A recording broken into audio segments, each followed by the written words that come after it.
you have an interest in horses and love learning more about horses, the horse industry, teaching, or even managing your own horse business, then you're in the right place. We would love you to join us on our mission, which is to improve the lives of horses around the world through the education of riders, handlers, and trainers. So get comfortable, listen in, and enjoy. This is another of our popular Listener's Choice interviews, which we're playing over the weekend. We've chosen the most popular interviews for you to select the Listener's Choice winner. If you're not sure how the Listener's Choice competition works, have a look at horsechats.com/choice for the rules and the leaderboard. Today's chat's been brought to you by International Horse College. We have a mission to improve the welfare of horses throughout the world through the safe education of riders, handlers and trainers, and that's what these chats are all about. Registered Training Organisation 31352. Today's guest on Horse Chats is Belinda Lloyd. Belinda, how are you today, Belinda? I'm very well, thanks, Glenys. How are you? Good. Belinda, I'd like to introduce everyone to Belinda. She's a show jumping specialist coach. She's normally a competitor. She's got a slight pregnancy at the moment, which is holding her back a little bit, but normally she's a competitor and a trainer. She likes to focus with her students on position. She follows the George Morris School of Thought, function follows form, and really likes to create thinking riders. Right. Belinda, we normally will start off with a favourite quote. What have you got for us? Well, my quote for today is, where there's a will, there's a way. All right. I'm sure you got a story with that, yeah? Yes, and I just like that quote, especially for kids. And I'm from the country myself, growing up in Coonamble and Dubbo in New South Wales, and now I live in Wagga Wagga, so I'm used to regional Australia, and I find this quite particularly important for, country kids, because we do sometimes find there are restrictions with, finance, locality, you've got to go a long way for competition, things like that. So I just want to, really let people know out there that, if you want to do it, there is a way to do it. You've just got to think outside the box. If you've got a dream and a passion for the horses, you can make it happen. If you need help, ask for it. The worst thing that's going to happen is the answer no. You can just try another avenue, but, get out there and have a go. Yeah. And I think if you follow some of the stories that we've had of guests who've gone on to compete at high levels and do some really good things within the horse industry, yeah, they've come from adversity. Yeah. Yep. Yeah, that's right. Country kids. I mean, look at Rowan Lewis this week at Spruce Meadows. Amazing. Good friend of mine, Rowan. We grew up together in the juniors, and so very proud of him, and an amazing story. Yep. Belinda, tell us about an early memory that you would have had with horses. Maybe something that you learned or learned not to do. What have you got? I guess possibly going back to that quote again, when I grew up with horses, both my parents rode. We lived out, like I said before, we lived out at Coonamble. I just wanted to be with the horses all the time, so I'd take myself off up the paddock to go to the horses, and my mother would often tell me about how she'd look out and find me with 3 buckets stacked on top of each other, getting on the pony by myself. Many, many times, the buckets would fall over and I'd fall on the ground and cry, and then I'd get up and have another go. So I guess I spent a lot of time with the horses when I was a kid, and now as an adult and even as a adolescent, I did a lot of reading and a lot of, natural horsemanship type thing, and a lot of the same themes come through. I think if you go out and spend time with your horses, you'll find that you do start to build a relationship and build a connection with them just by interacting with them. And I think I had a lot of that at a young age. Mm-hmm. Yeah, no, I think that's good. And I think, anyone who spends time with horses and is open to that interaction, they realise that they've got their own language. They may not speak to us in English, but they'll tell us lots of things. Absolutely. And if you observe, then you can learn. Yeah. Tell us about a career with horses. Did you always think that you were going to have a career with horses, or was there a decision that led you down that path? I guess I always wanted all I wanted to do.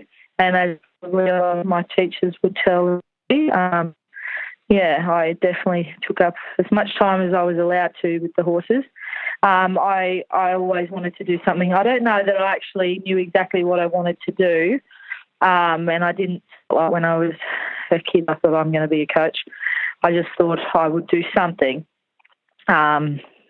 which, I have done a lot of different things with horses along the way, and I rode overseas for quite a while as well after school and university. I did go to university because I knew I would need an education, so I have a marketing degree as well, which I have used a little bit, and it has helped me a little bit with my business. But I came back to the horses because I really love it, and now I love passing on the knowledge that I have gained in my own journey.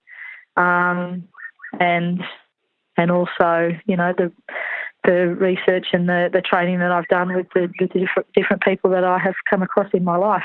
Mm-hmm. What do you think's the best thing about working with horses? Well, I guess doing something that you want to do every day. I get to do something that I love. I love to see my students reaching their goals and building a relationship, moving up the grades.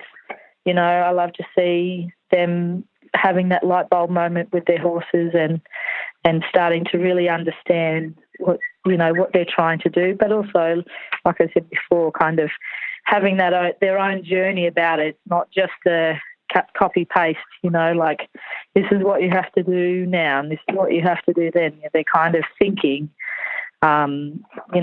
what's best for my horse and how should I react. I always tell my students that, you're the one riding your horse and you should know them the best. Yes, I can help guide you into what probably is the best way, but, you kind of have to think for yourself and get there on your own and think what is going to be the best way so that they trust you. I like the fact that you said, well, I've gone out and I've done a few different things with horses, because I think if you've got a broader experience as a practitioner with horses, if you've got that broader experience, you're going to be a better coach for it. Absolutely, yeah, absolutely. And, I'm certain that every single coach you would talk to would tell you that they've made mistakes in their past, not only with their riding, but probably with their coaching as well. So, the more experiences you can get, you can learn from it, and you do have to have that open mind to think, well, where could I have done better here, there, and whatever. But having the different experiences certainly makes it a nice, rounded person to pass on that kind of knowledge and also be articulate about it as well, which I think is quite an important trait for a coach. Yeah, definitely. To be able to get your point across. Definitely. If people would like to get into the horse industry, what sort of things would you like to tell them to do? I still think that going and being a working student for someone or, volunteering in some way is the best way to do it. Mm-hmm. You want to get involved, obviously, with someone that agree with their philosophy and you like the way that they do things. I personally was a working student for Colleen Brooke, and she's still my mentor. And, so was I actually for a while. Yeah. A lot of people were, and Colleen, and I'm sure everyone knows Colleen is just a wealth of knowledge, and we're all at it to write a book. But I think that definitely has made a really big impact on my life, not just my coaching life.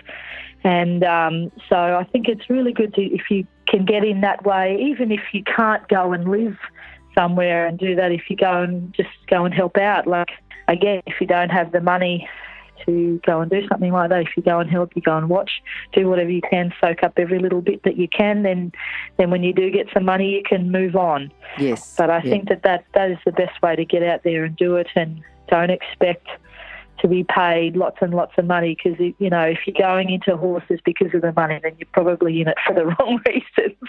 Yeah, I think so. Lots of rewards. Well, not initially. I think initially you've got to learn a lot. I wouldn't say then that there's not ever. I just think that not initially. No. Yeah. Absolutely. That's right.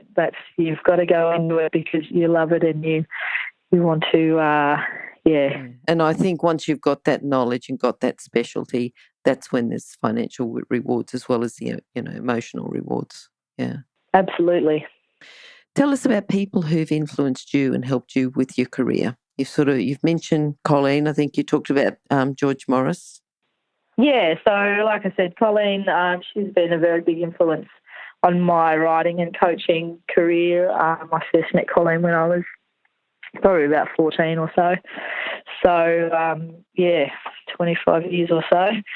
My parents and my grandfather, obviously, they were horse people and they always gave me as much opportunity as they possibly could, even given, the financial restraints and that we had living out a long way away that we were.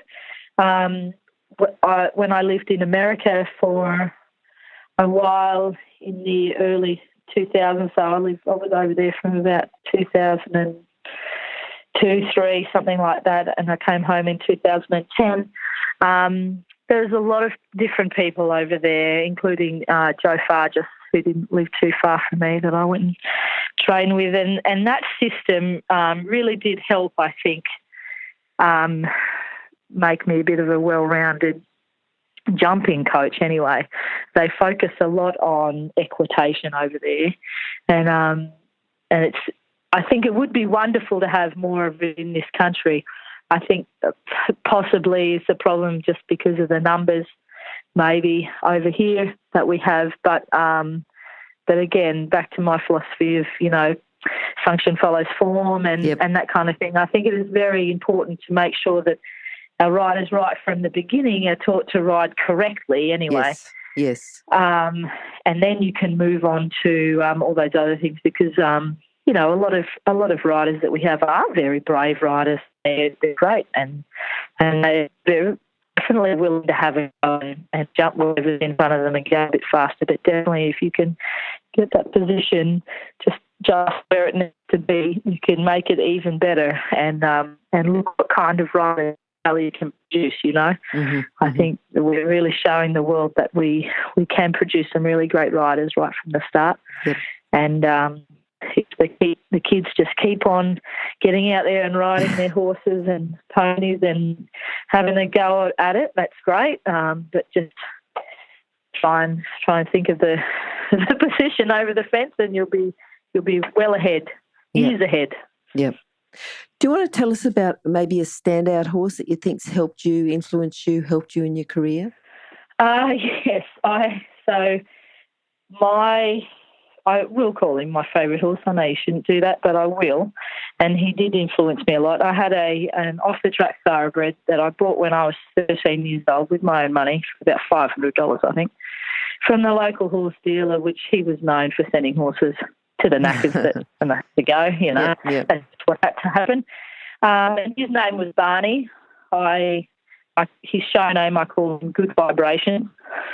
He was very hot and difficult right from the start, but I loved him and he could jump. He was just amazing. So I brought him up, and obviously I was a teenager, so I made a lot of mistakes with him, but he was just a fantastic horse. We went on to jump World Cups together, and we actually were clear in our first World Cup down in Werribee. I'm sure it was in Werribee, our first World Cup when I was 19 years old. So I loved him very much. I had opportunities to sell him, and I never did, because I knew that if I did, then I, possibly would be throwing away my chance to ride at that Grand Prix World Cup level. So we competed in World Cups for a couple of seasons before sound issues caught up with him. Mm-hmm.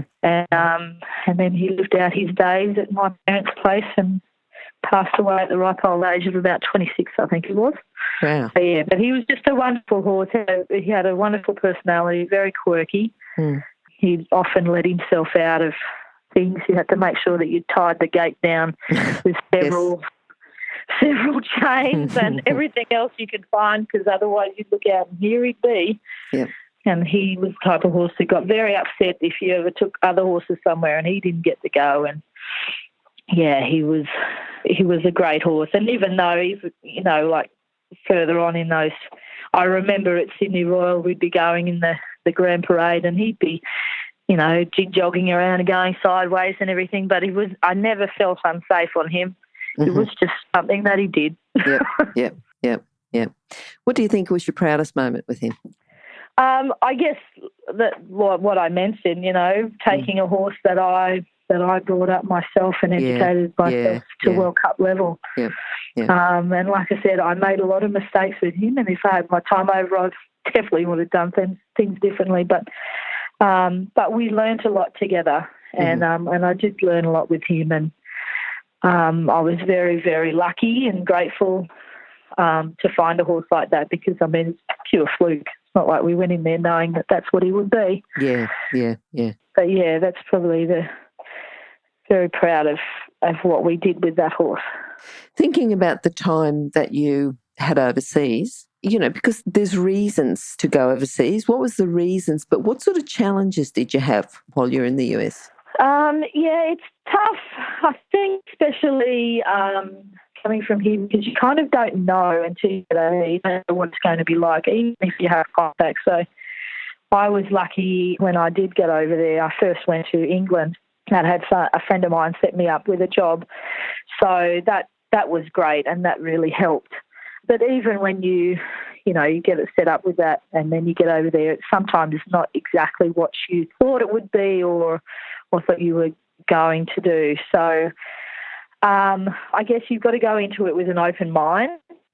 Don't just think, right, well, I'm going to go over there and I'm going to do this and then I'm going to ride here and ride there. It kind of doesn't happen like that. You've kind of got to go with the roll the punches a bit and flow along, and absolutely you still need to keep your goals, but you do need to maybe be flexible in some areas to make it work. So, yeah, I was, like I said, I was lucky to get set up with the job that I had, and then I met different people, and then that took me in different directions. I never actually had a thought to go to America in the beginning. That wasn't my intention. Was actually to go to England and Europe, which I did, but then I ended up in America, and it was wonderful. It was wonderful that I ended up over there, and I still miss it a lot, and I learnt a lot. So yeah, you just got to be open to opportunities. And yeah, I like that with you saying you've got goals, but the goals are flexible and being open to opportunities. Yeah. I think otherwise sometimes you can bypass. If you're so fixed with your goals, this is what I'm doing, you can get opportunities and not take advantage of them. Yes, that's right, you can. And, I mean, there's always, if you go and take an opportunity and it's not really what you thought, then you can always get out and go and do something else. But if you, like I say, if you never go, you never know. So if it sounds like there might be something there, then I'd say, yeah, give it a go. Thinking about putting your coach's cap on now, if you're going to go out and teach a group of students, that are interested in show jumping, you haven't seen them before, what do you think is a common fault you see? You might even see riders at competitions. What do you think is a common fault that you'd like to just get in there and fix? A lot that I find in a lot of the clinics that I do is I need to get them to practice a lot of 2-point. Mm-hmm. And it's not always, but I do find it's quite common that a lot of riders just don't practice. They just don't practice out of their stirrups. So when I ask them to stand up in the stirrups, or I ask them to 2-point, something like that, then they have a really hard time in balancing, and their legs start to hurt or whatever, or start to balance on the horse's mouth, which is a pretty good indication that they haven't done much of it. So I have them standing in the stirrups, or just getting out of the saddle basically, and being comfortable with balancing in the irons, and not always sitting on their bottom or using the reins or something to get that balance and get that sense of security. Because as George Morris said, jumping is fast riding. You've got to be ready to get up and go over those fences. So you can't be sitting back in that armchair position and then think, oh, I've got to the jump now, I'm going to lean forward and go over it. You've got to be ready so everything is nice and smooth and easy for the horse. You're making it easy for the horse. So, I get them to do that. Obviously, there are different times in the course when you need to use all different types of positions, but definitely if you practice your 2-point, you're going to, make your legs stronger, but definitely your core muscles. That's the other thing that I really focus on with my riders is making their core a lot stronger. Okay. Yep. I think that's just a good tip itself, isn't it? Yep. Mm. If you're an equestrian coach or a horse riding instructor, or even if you aspire to be one, have a look at the free video series for horse riding instructors on the Horse Chats website. Go there now. Have a look. horsechats.com. All right. Now, Belinda, thinking about what you've learned over quite a few years, have you got a book that you could recommend to our listeners, something that you can go back and say, oh, I learnt from that book, and that could complement their training? Yeah. This was a tough question because so many different ones that you could say. I mean, I guess I would just say anything by George Morris that you can find. Yep. He has that, I think it's Hunter Equitation. I can't even quite think of the name of it now. Hunter Seed Equitation, is it? Hunter Seed Equitation. There you go. Yeah, so there's lots of different things in there. I guess maybe the title of the book can be a little bit misleading because it might make you think, oh, well, that's for hunters. Yeah, It's not. It's a great writing book, and it's got a lot in there about flat work, position, training the horse, everything. So, it's great for whatever people are at, and even if you're a very experienced rider and you're looking for some information, there's exercises in there that you can go through and find and rejuvenate your training program. Yeah. And remember, you can find all the books recommended by our guests at horsechats.com/books. You can have a look at the guest page for the individual book they recommended, or just look at the recommended books by order of popularity at horsechats.com/books. All right, what are you looking forward to at the moment? I know that you're pregnant with twins at the moment, which has slowed down your competition career. But you're looking forward to getting back in the saddle, or what have you got going in the next 12 months, 2 years? What do you think? Yeah, well, obviously, getting back in the saddle will be great. I've got a couple of really nice hours that I have students that help on for me every now and again that are looking very nice. And I guess it's good, it's lucky for me too, because they can just take it nice and easy. I'm not in a rush with them to get going. So, probably sometime next year I'll get back into full swing of riding, hopefully. I have some help.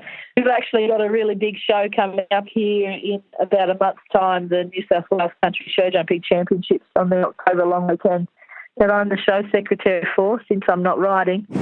So I'm busily planning that, and it should be a really great show. I'm really looking forward to it. We have some really good horses and riders coming, and that should be great. And we'll get back into my coaching. I've got students riding all over the place, and I'll be very excited for them to reach their goals this year and next year and beyond. Good.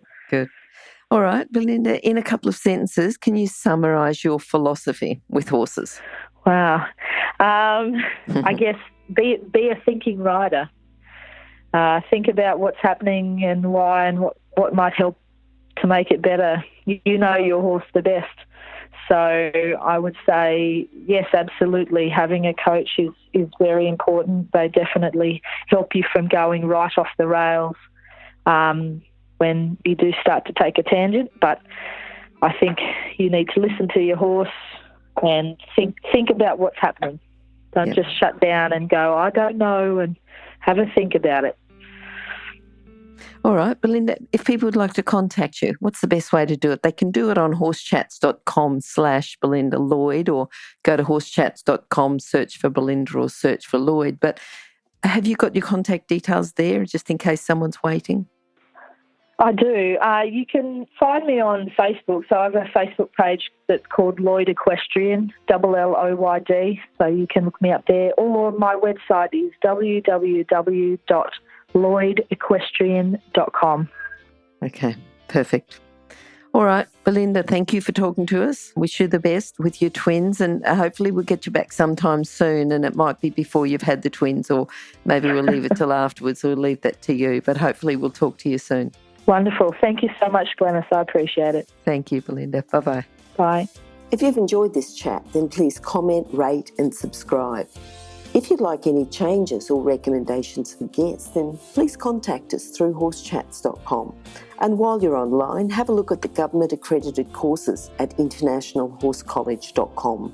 Registered Training Organisation 31352. Remember that our comments and instructions are general in nature and do not take into consideration your individual horses or your individual ability and circumstances. If you enjoyed this podcast, then please leave your comment below.